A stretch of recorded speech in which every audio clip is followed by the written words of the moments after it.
and welcoming him to this digital masterclass, Becoming a Better Global Citizen Through Blockchain Cryptocurrency. Mamadou, as I Thank said, we're you, going to Tina. take a break. Look, I mean, yeah, you can't see it, but I'm blushing. I'm no, honestly, the whole thing is, do what you love what you do, and if that's the case, then you shall excel at it. And that's really Absolutely. my message to everyone. Find your passion, find your mission, and be the best you can be in service. Absolutely. So, as we kick this off, an hour is going to go by so fast. So, I want to remind everyone, if you have any questions, you can raise your hand, come off of mute. We also want to see your face in asking you a question. You can also post them to the chat along the way, and we would definitely get to them so Mamadou can answer your question. This audience is wide. We are going to be Facebook Live soon. So we're going to be looking at the questions from there as well. So as we kick this off, Mamadou, I'm going to turn this over to you for you to spend a couple minutes in talking about outside of the biography, which is quite impressive that I read about you. We have a lot of young, impressionable minds. We also have a lot of people uh, that are a little bit more seasoned.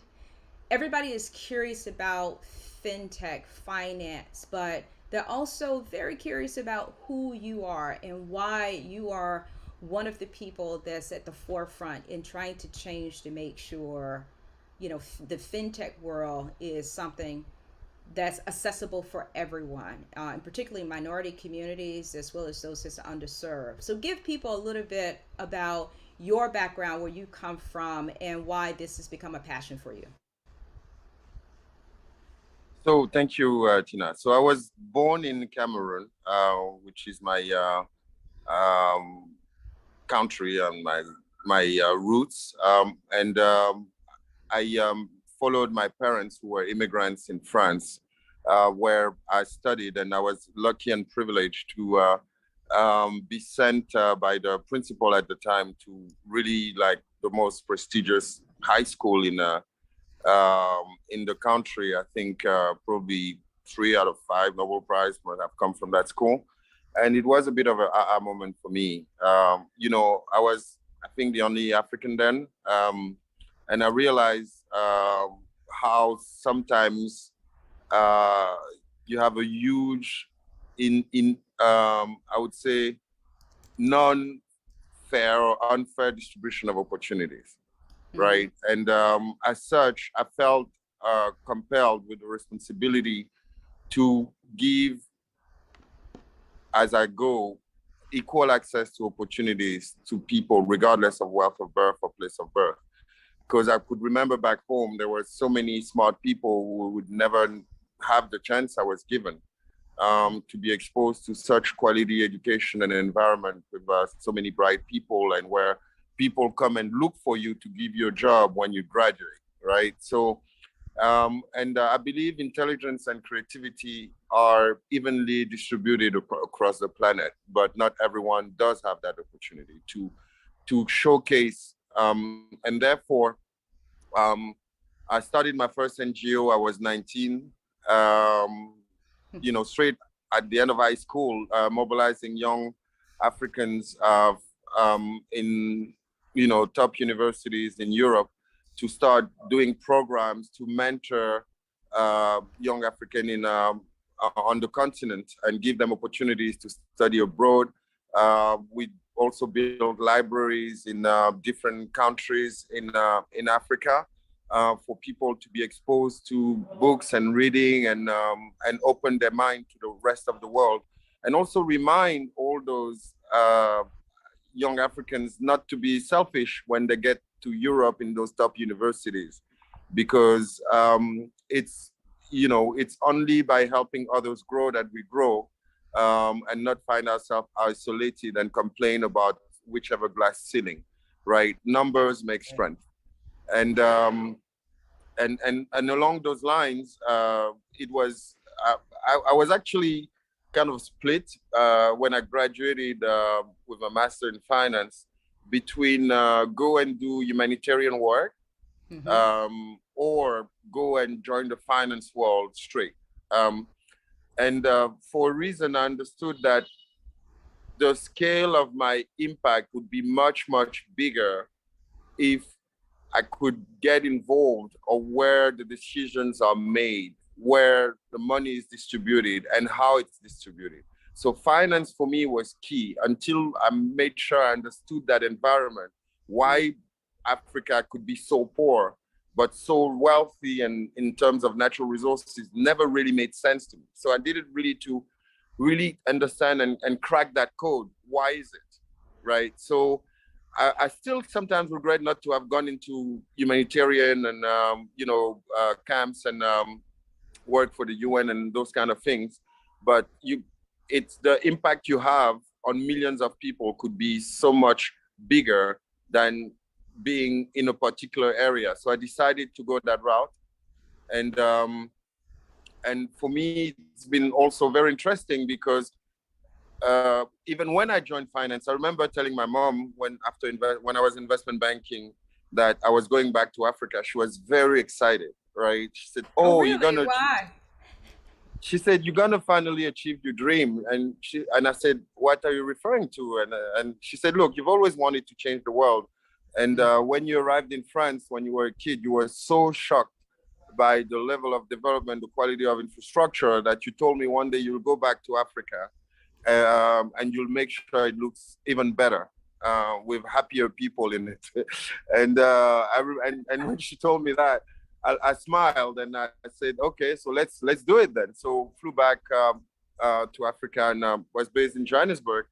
And I, when I started working with the World Bank, I said, "Yes, we're going to do development. We're going to put programs to reduce poverty and so on." And I got frustrated. I got extremely frustrated because I started understanding that the whole model of funding the continent and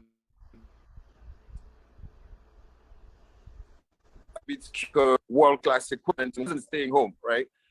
Plus the structural adjustment plans and those agendas were a bit got me a bit frustrated because I was like, okay, the US have an agenda for Africa, Europe have an agenda for Africa, China has an agenda for Africa, but what's Africa's agenda for itself? So I went to see the vice president of IFC at the time, who's the one who hired me, and said, "Look, I think Africa needs an agenda for itself, and it needs to come from this new generation."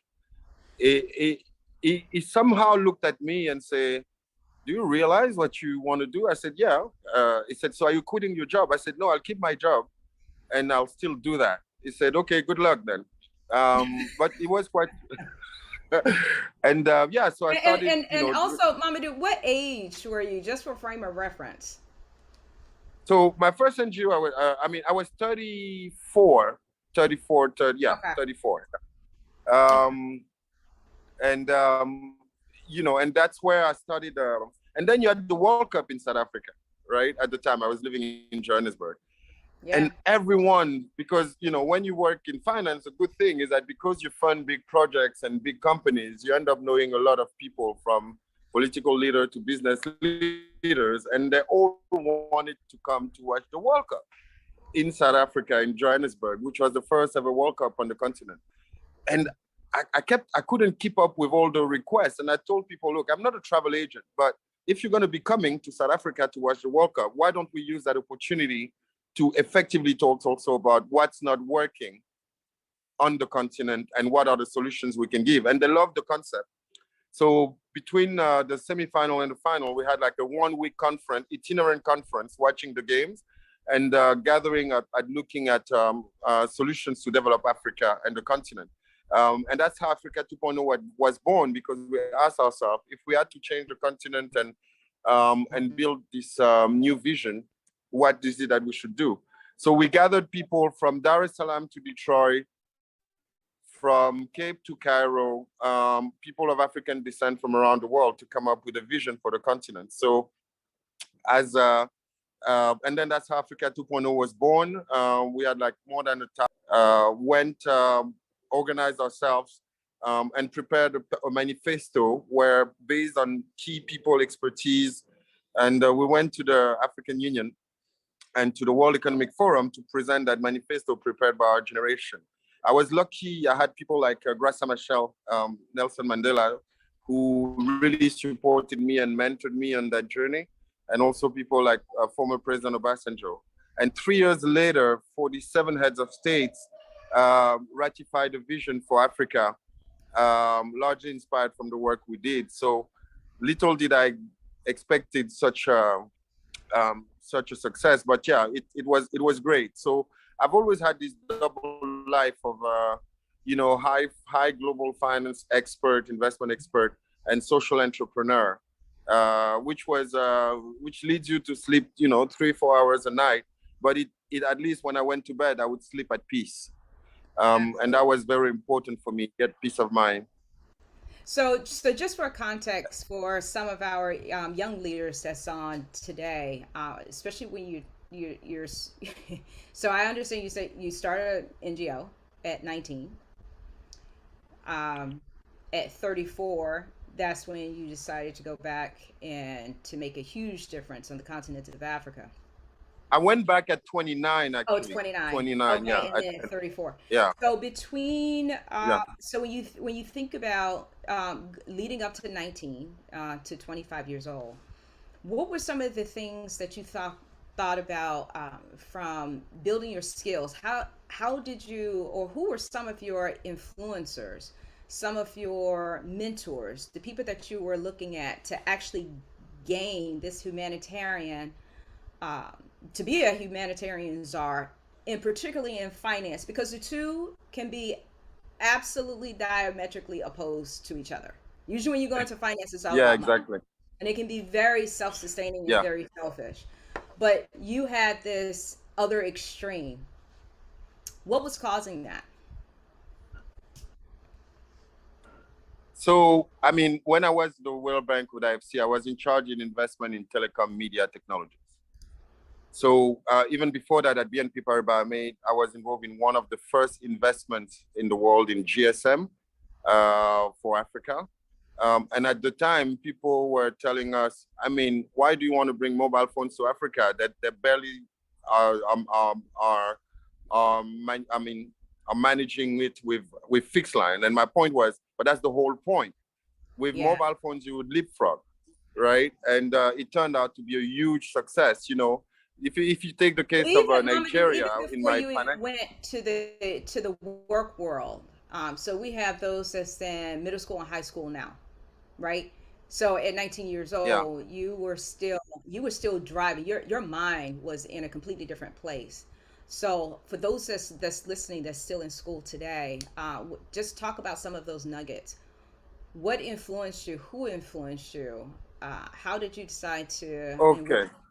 yeah, from that perspective, because look, at the end So of the yeah, no, day, it's what we're trying to do to change the planet, it really does reside within our youth. And to have someone like you to be on, I just want them to have a little sneak peek into your mindset at that period of time.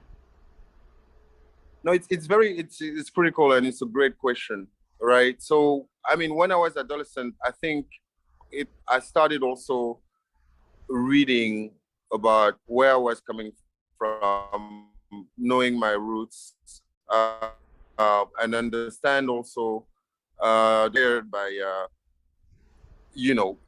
major leaders like Martin Luther King, Mm-hmm. Malcolm X, and Sheikh Anta Diop was a very important one, which was an Egyptologist who basically explained um, the the roots of ancient Egypt in Black Africa, and all the technologies that were used at the time that were so Mm-hmm. advanced, centuries ahead of the rest of the planet. And I was completely mesmerized, right? So Okay. even to discover that the binary system that you use in computer today Mm-hmm. has existed for millennia in places like Central Africa, the Democratic Republic of Congo, as a means to count and to plan, right? pure binary system. Mm-hmm. When also the people like the Dogons in Mali, who were capable to place the star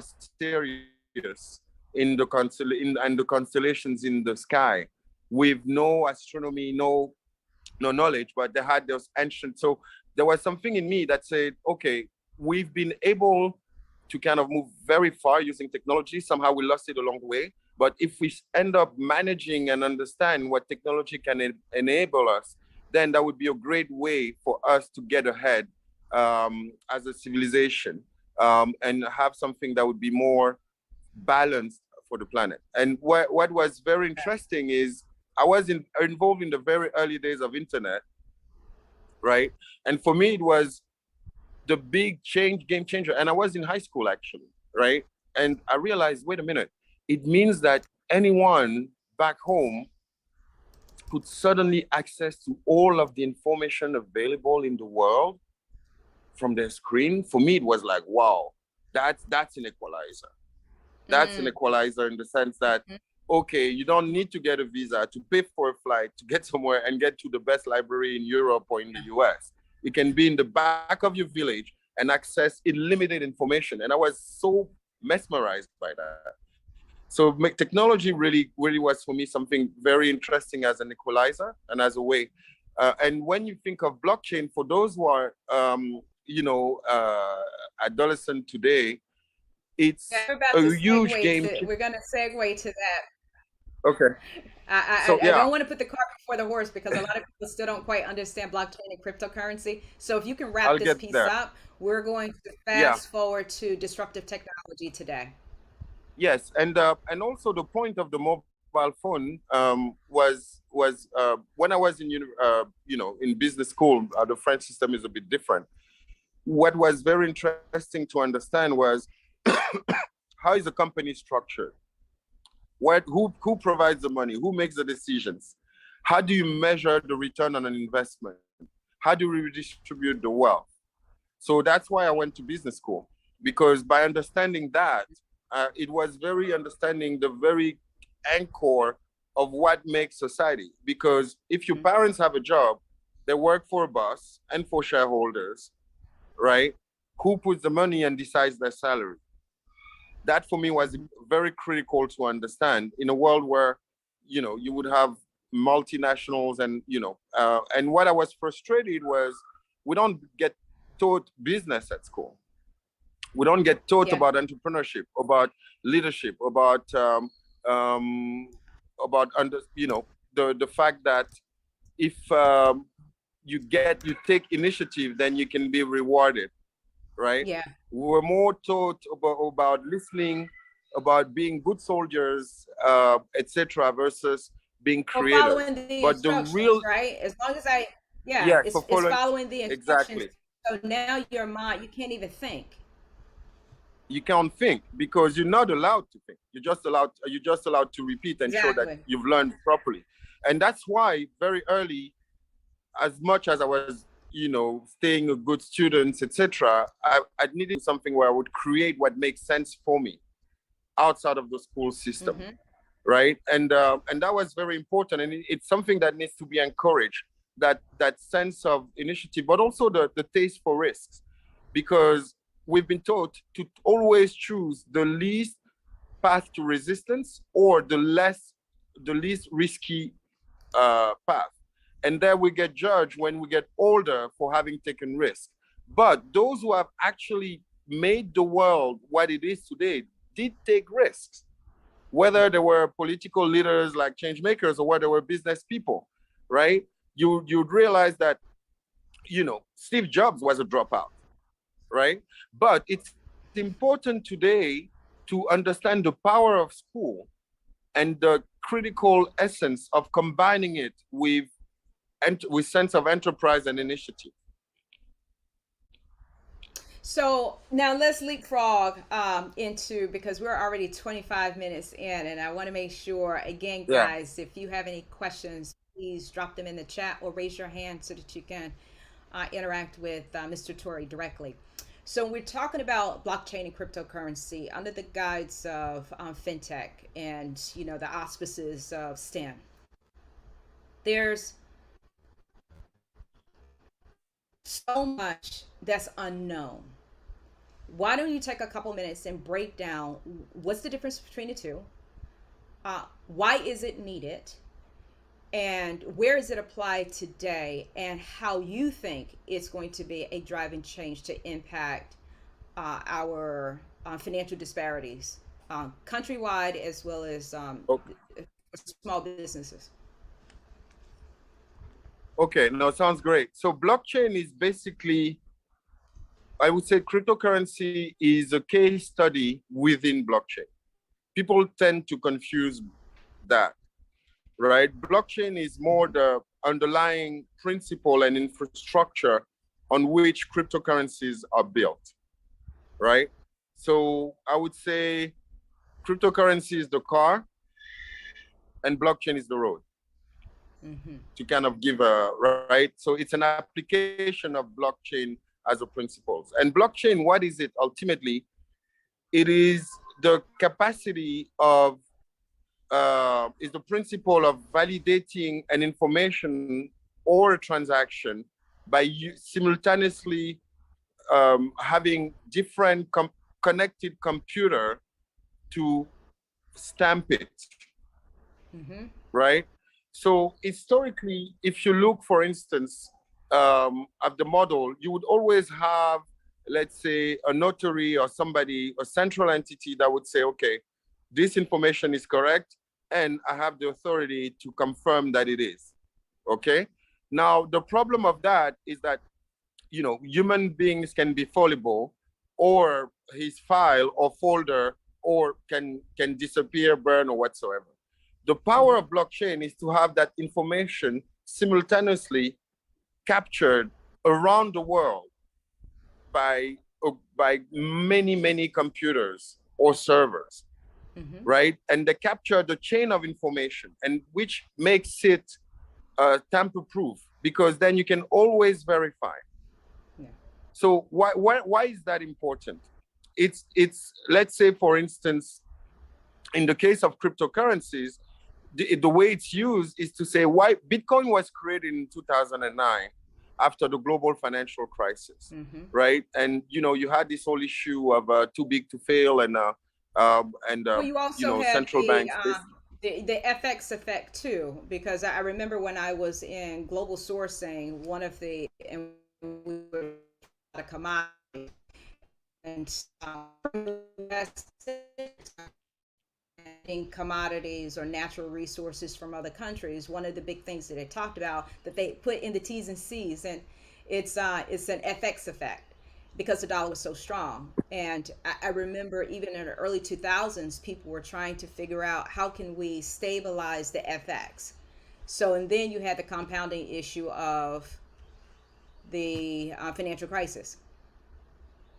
Yes, indeed. So, and basically, so what Bitcoin did was, okay, how can we send money now that there's been this loss, let's say, of trust in the central bank or banks or entities, financial institution, in a way that does not require any human intervention or manipulation, right? And that's how they use cryptography to be able to send,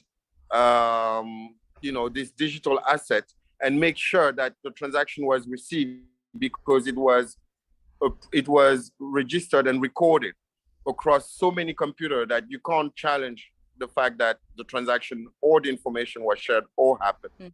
And that became a big game changer. And I want to make the link to African culture, because I was so excited to speak about it to the ancient back home about this blockchain thing. And they said, okay, son, that's nice, but we've had that for millennia. And I said, what do you mean? He said, yes, because the centralization that you're talking about was introduced to us with colonization. But before that, when a child would be born in a village, you would bring 4 or 5 elders to witness and confirm or when you would have a land. So to witness and confirm that the size of your land and the landmark would be this and that. So that if one or two would not be around, then you still have three of them that could come and vouch. And it's always been a community-based decentralized validation system until we introduced city halls and so on for all those things. So, and that's why it's quite interesting, because the blockchain enables that. It enables, and where it becomes very interesting is for you use blockchain even in education, right? So, for instance, for degree certification. Now, let's say I'm in Cameroon and I want to send you my let's say I did a PhD, right? And you want to see my degree. Now, you may or may not trust my diploma based on what I'm going to send, right? And you'll probably say, okay, may I speak to the university and this and that. But with blockchain today, you can have the different universities and schools to basically register those diplomas, those degrees on a decentralized platform that is put in common, where people can go and consult and say, okay, that person effectively got it. Therefore, if you come from a third world country, you get less penalized on the authenticity, for instance, of education. Why? Because it's been stored by those universities on the blockchain at the time and place. So that's another application of blockchain, while cryptocurrency is one of them. And where it becomes interesting is that it also gives equality of chances. You wanted to ask a question? Yeah, no, I just wanted to ask those that's in the audience, does this make sense? Does this flow make sense in understanding the difference between blockchain and cryptocurrency? How it's been applied, or how it can be applied? And we can go a little bit more on the tutorial side just to bring everybody up to speed. But I just want to see by show of hands, are you following? Or are there any questions? I can give another example Look, also. I want to know how many blockchain. Okay, Ava. Well, Ava is always on top of things. And I hope you're doing well, Ava. I see a few others, but just want to make sure that we're not. Okay, Maddie as well. Okay, just want to make sure. Can we get So some more examples? there is, exactly. So if you can give some more rudimentary examples, because a lot of people, they're interested in even getting into the game, and so Okay, how can you walk us sounds through great. So here is methodically? another basic example. What we do with Ubuntu Tribe with the supply chain, with the blockchain, right? So, for instance, you have a major issue today, which is in the mining industry, which is child labor, right? Especially when, with artisanal miners extracting gold or diamonds or things like that. Or when it comes to gold, with mercury that is used as a cyanide, that is used as a liquid to separate the gold from the rocks. But cyanide and mercury have a highly polluting component, but also damage people's health. So there's a big push globally to make the supply chain of gold more transparent and more ethical. How do you do that? How do you know whether this particular mine has used children or not, or has used mercury to extract the gold or not? Very simple. In our model, it took us 2 years to put it together, but we use a mercury-free technology, and we use also a DNA spray that has the unique identity of the mine in that location, so that when the gold is taken out, you can spray that, and then because of geolocalization, then you can see and put that at this moment, this gold was extracted in this region under those conditions, with videos, etc., and that now gets stored on several computers, so that you can't alter it, right? And the chain you can't alter. And then the path of the gold until it reaches your finger, your neck, or a vault is also stored at each step of the process on many servers or computers simultaneously, so that anytime you want to check the pathway of that, then all those you can tap a query and it will give us at each step. Some can say it happened and it didn't happen, right? But if the information with video, pictures, plus other elements at each step of the process, it's stored everywhere in the world, then you can always come and challenge that. And that's why blockchain becomes extremely powerful, right? And if you want to know where your coffee comes from, And that's for why it's instance, considered to be also a decentralized disruptive technology. that's So exactly it the it point. changes the game. It changes the game from the traditional way in which people would go and transact financially within our financial institution at banks. I And it have a also third made a example. little okay. So let me just finish this thing. And I think it Yeah, also, Mamadou, and you can back me up if I'm wrong. I mean, the barriers of entry and trying to get access to capital and being able to do trade, it somewhat nullifies ethnicity. It nullifies and it puts everybody on an exactly. even playing field, That's right? exactly the point, because most of the time you need a third party that you trust. Let's say you're in the US, I'm in Africa, right? So you need somebody in the US that you trust. Know those guys, I trust them.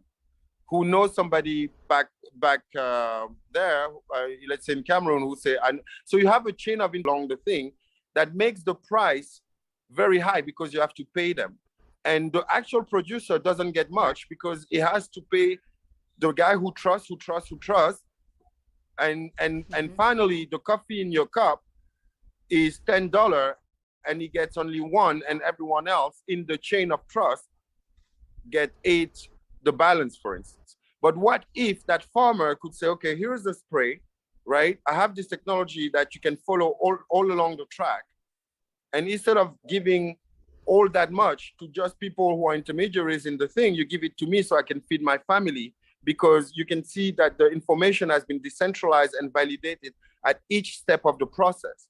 That's powerful. And it's a really level Absolutely. playing field. Absolutely. Now, let's take NFTs, So, because this so, one is so a very there, powerful so, one. so, yeah. So, NFTs? so just before you get to the yes, before you get to the third one, there is a question. Hi, Mark. It's wonderful to see you again. Have you on? But Mark's question is: do the miners have to approve the use of the I think this is the chain or the methodology on their work? Yes, so the miner is at one end of the chain. So basically, you will work with them to set up that technology, right? So you give them the spray, etc., and then that's also the power of Internet of Things, because you have devices that are all interconnected that can validate the information and that it's automated. And we make sure that we they don't have to buy it. We give it to them in a lease model, and then we share also the upside with them so that they can afford Perfect. it. Thank you. Okay, so now your third example.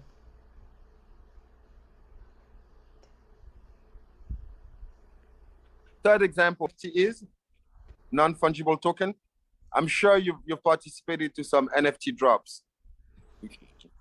The one of the one of okay. So anybody heard of Bored Apes?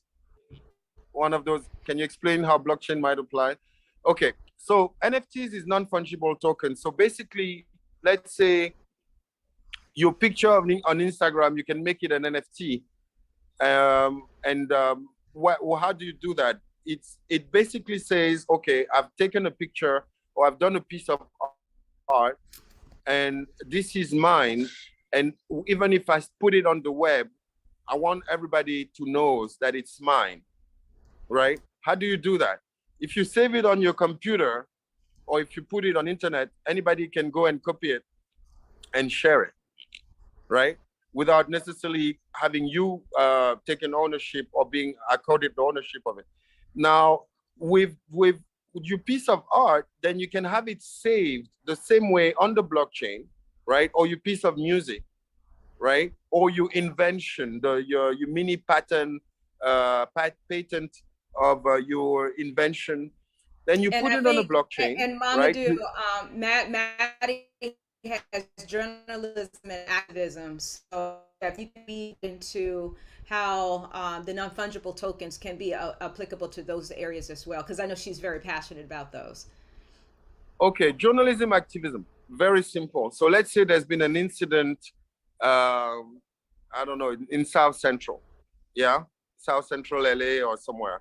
And point is, you want to report it, and at the same time, you want to make sure that that information is not destroyed, right?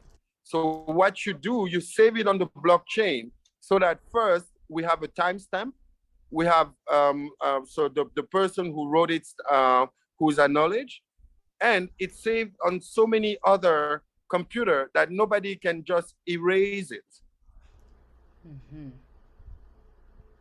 And it also stamps it And as that's well. very powerful, right? When you want, and that becomes very powerful because now everyone can do activist journalism about reporting issues or great stuff in the environment in a way that can be verified, right? And this story about fake news and so on, that's also a great way to fight it. Perfect. Basically, what my elders told me in a very simplified, powerful way, when I tried to explain blockchain, they said it's just the spiritual interpretation of a human principle where the community and the collective supersedes the individual from an integrity point of view and from an authenticity point of view and a traceability point of view. Why? Because together we're stronger than alone. And therefore, any information transaction I count on this collective and I say, guys, here it is. Everybody has it. Here's the history. It's being done now. Then you can't erase that. It's done. It's tamper proof.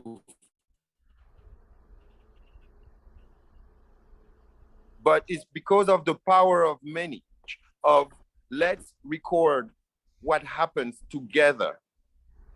Absolutely. So that if one fails, I still have someone else. And if one is dishonest, I still have the collective to come and approve. And so we do have another question. And actually, I would like for Ava, if you can come off of mute and camera to be able to ask your question. It's a pretty good one. Of course.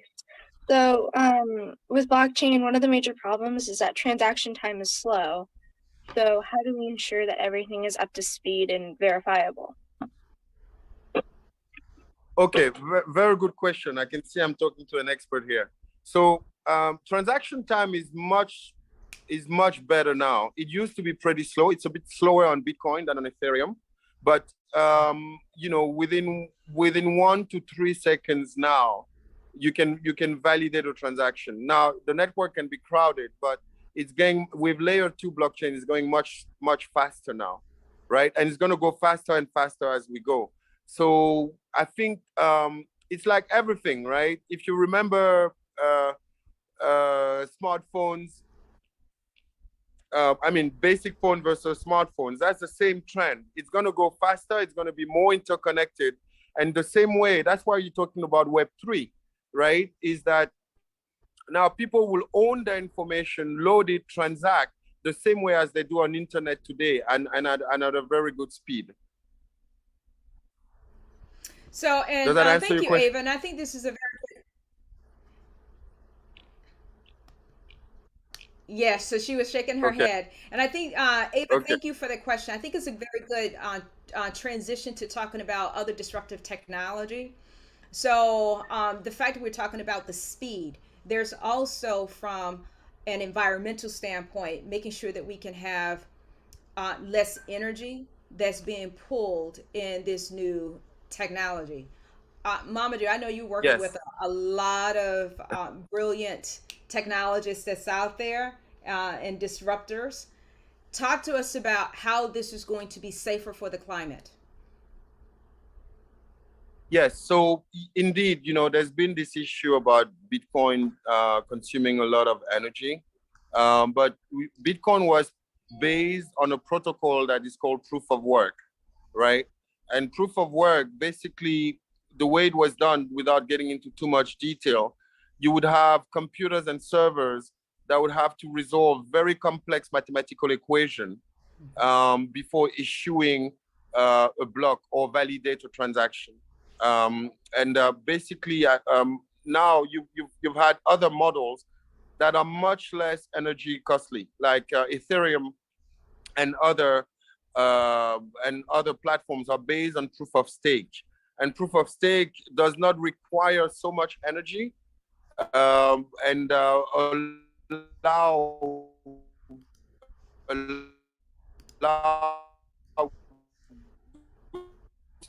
speed of transaction. Okay, I think Mamadou. Now you even have some Ethereum, like companies funded. Can you hear me? Okay, Hello?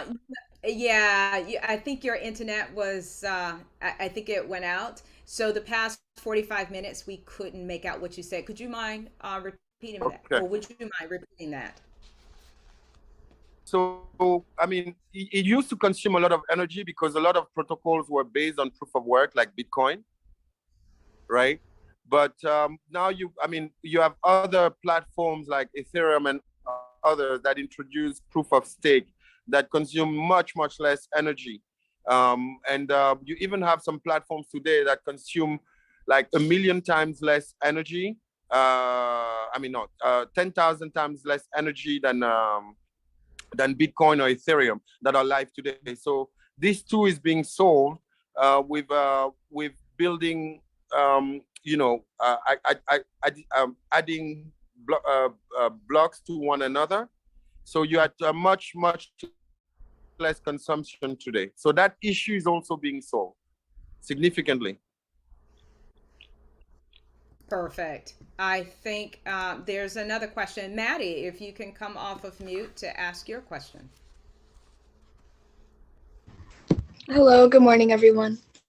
I wanted to know what some of the impacts of the energy usage are, like who specifically did it or does it impact?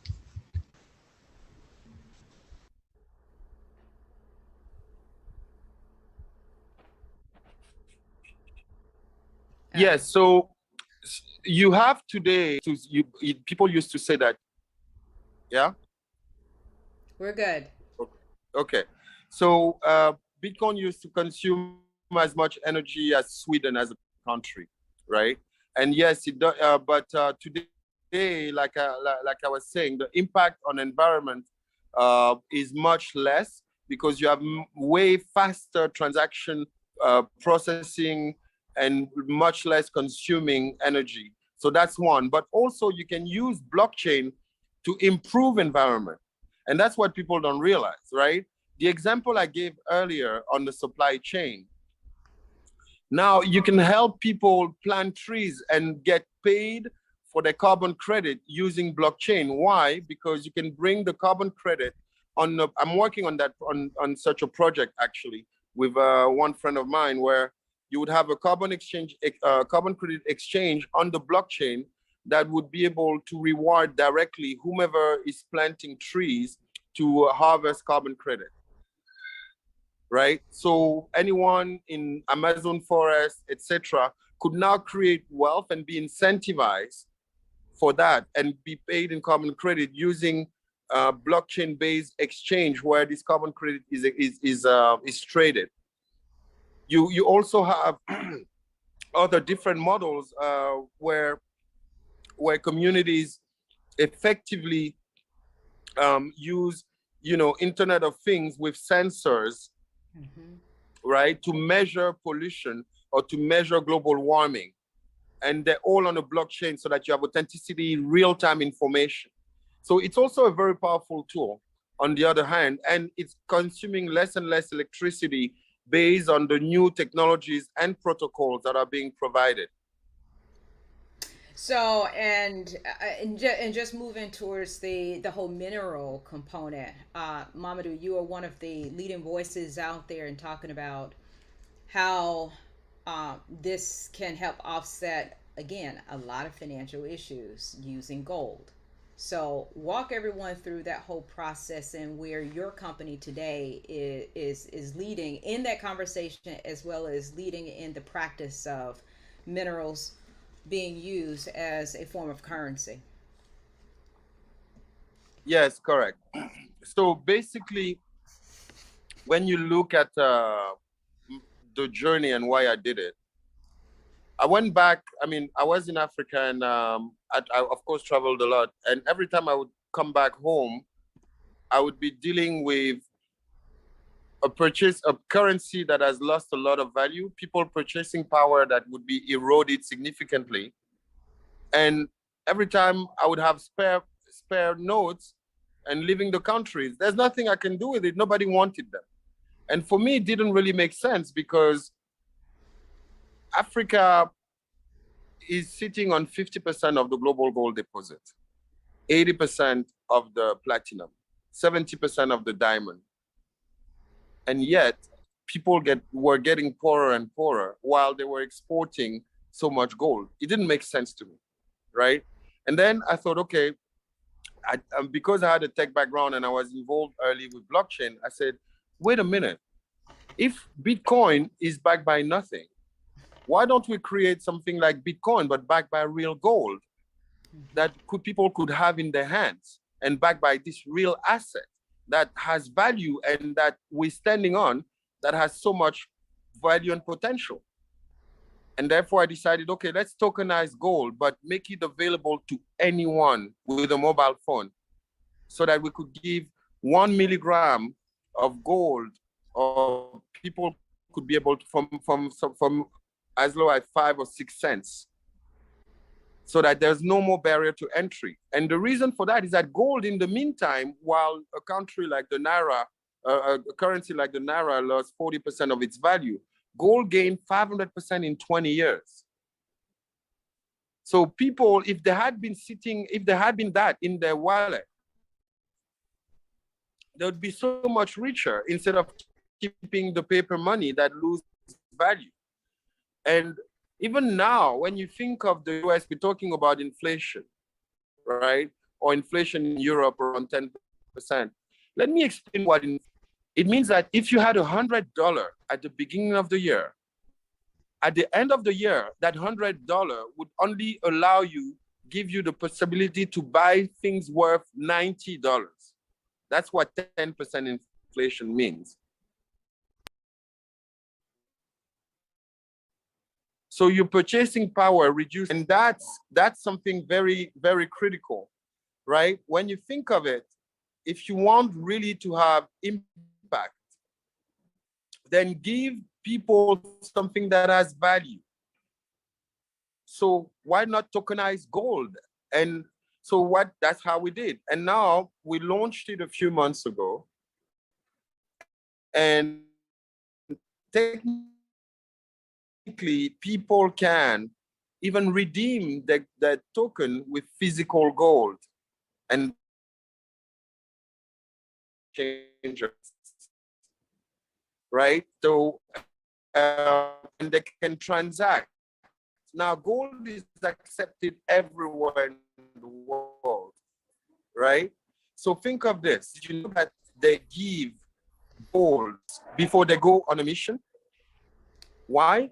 Because they know that everywhere on the planet, people know and appreciate and value gold. And they know that if they send their troops somewhere in the deep forest in Amazonia or in the Congo Basin, that ounce of gold will bring them back home. So, you know, my CFA francs or my Naira or my currencies that I had in Africa, why don't I switch it with a gold back token so that I'm become a real global citizen with an asset that everybody knows and wants? That's the journey of Gift Coin, our gold international fungible token that we launched a few months ago, that creates a level playing field. And that now also, let's say I'm sick, right? if I don't have the money, if there's not good hospitals where I am, right? Yes, I could use mobile money to get a diagnostic, maybe with telemedicine. But if people don't want my local currency, then I'm exposed to some challenge that could lead me to health issues. But if I can pay with digital gold, any doctor in the world through telemedicine, then I have better chances to get a better health. Think of education, right? Now, you know that the penetration rate in banking in most emerging countries in Asia, Latin America, is barely 20 to 30%. So they can't go and buy an online course today, unfortunately, right? But with our U-Tribe wallet and a gold-backed coin, of course, people would be happy to be paid in gold. And of course, suddenly I get a chance to get decent education, even if I don't have a credit card or a debit card or a bank account. That's the level playing field. And that's why we got onto this journey.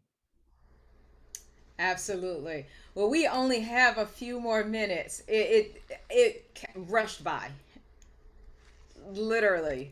So, Mamadou, you know, you and I are embarking on some projects. I'll make my answer shorter next time. No, look, this is the masterclass, so it allows you that time to be able to go deep and to be able to explain so people will understand. But I would say in closing, and if there are any other questions. No problem. I wanted to ask on the. I was going to say, so I know we do have a couple polling questions. You know the poll about the gold? I'll just finish with that poll so that people have an idea. Okay. So yeah, so okay. Can we launch the polling questions?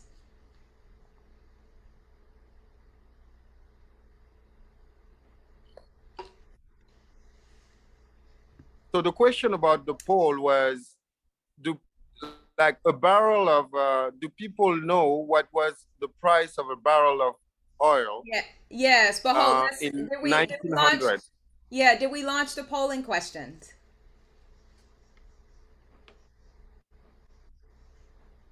Hi, Valeria? Hi, yes. Sorry. Okay, yes. I'm having some technical issues. Let me do it. Okay, so the poll question is there. So yeah, so what was the price of oil in 1900 of a barrel of oil? Was it $1.2, $5, $10? Anybody has an idea? Okay, somebody responded $1.2. Okay. Yeah, they're all rolling in now. Okay, everybody has $1.2. Okay, interesting. Very good. A barrel of oil in 1900 was $1.2. Now, what is it in 2020 or 2022, actually? Do you know how much is a barrel of oil? So guess what? It's actually close to $100 today. And in 2020, it was like $40, $50. So it's grown 50 to 100 times in a century. Now, do you know how much was a barrel of oil if you had to pay in gold back then? A barrel of oil, if you had to pay in gold, was 1.8 gram of gold. And in 2020, if you had to pay your barrel of oil in gold, it would be 0.70 grams, 0.7 grams, meaning that you could, for half of the amount of the weight of gold, you could get 2 barrels 100 years later, while 100 years later, you'd have to pay 40 times more, 40 to 80 times more in dollars for the same barrel of gold, for the same barrel of oil. And what it means is that your gold has whole value and could buy you twice as much things a century later. Now let's take the example of a house. What was the price of house in 1900?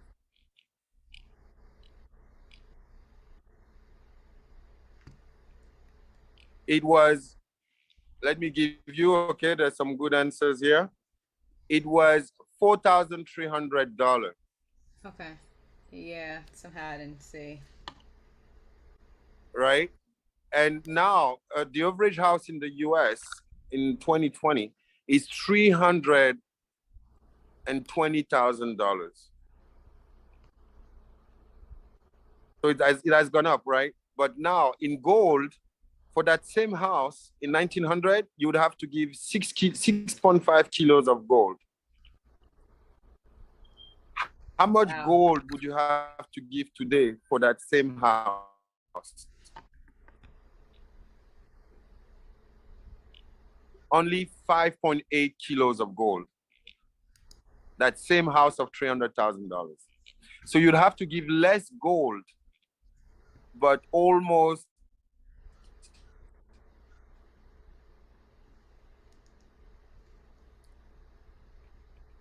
Okay, I think we might be having some technical issues. Can you all hear me? Yes, we can hear you. amount. Hear you? Okay, I'm not sure what's going on. Okay, great. Thanks, guys. Okay, Could you hear me?